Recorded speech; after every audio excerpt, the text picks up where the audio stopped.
Alors voilà, palette des couches, on n'en a plus besoin, je peux la fermer. Et on va double-cliquer à droite du nom du calque ici. C'est une des solutions pour aller là où je veux aller. On arrive dans style de calque.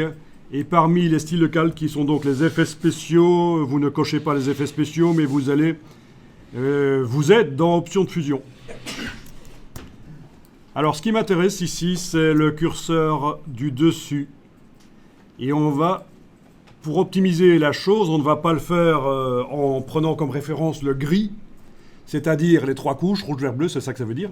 On va spécifiquement faire ça sur base de la couche bleue, puisqu'on sait que c'est dans cette couche-là que le chat est le plus en silhouette. Et puis vous allez prendre le curseur qui est là, donc on ne joue pas avec le curseur d'en dessous. Hein. Je veux dire, vous prenez l'indicateur qui est là au-dessus à droite, et vous le déplacez, et regardez ce qui se passe derrière. Voilà.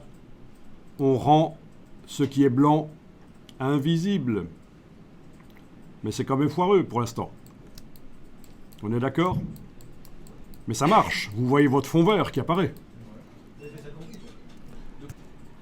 Alors pour l'instant, ce qui se passe, c'est que tous les pixels qui sont entre l'intensité 203 et 255, donc les pixels les plus clairs, deviennent invisibles. Et tous ceux qui sont entre 0 et 203 restent visibles.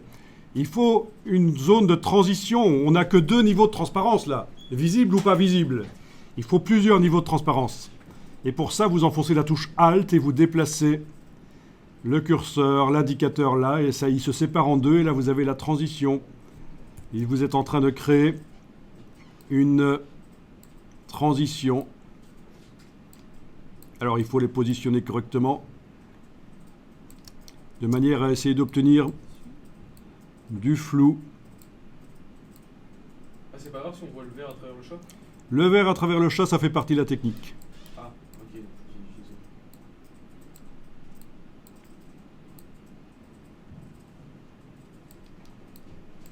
C'est une image pas facile. Hein. Mais enfin, techniquement, on va peut-être arriver quand même à quelque chose.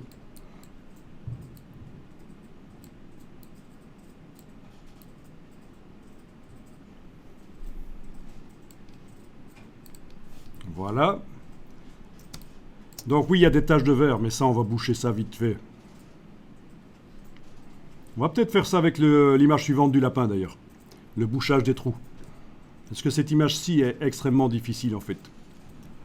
On aurait peut-être dû l'assombrir un peu avant de faire le travail sur l'image. En tout cas, la technique est là. Vous allez pouvoir la recommencer. Ceux qui ont loupé, vous allez le faire maintenant sur l'image du lapin. Donc, on va quand même enregistrer ça. Enregistrer sous.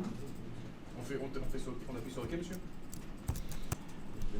Voilà. Chat un peu plus beau. Et donc là, on n'est pas allé au bout du processus, mais je pense qu'on va le faire sur l'image suivante. Donc c'est l'écrêtage lume. Voilà. Écrêtage par luminosité. Ok. Allez, on ouvre le lapin. Enfin, façon de parler.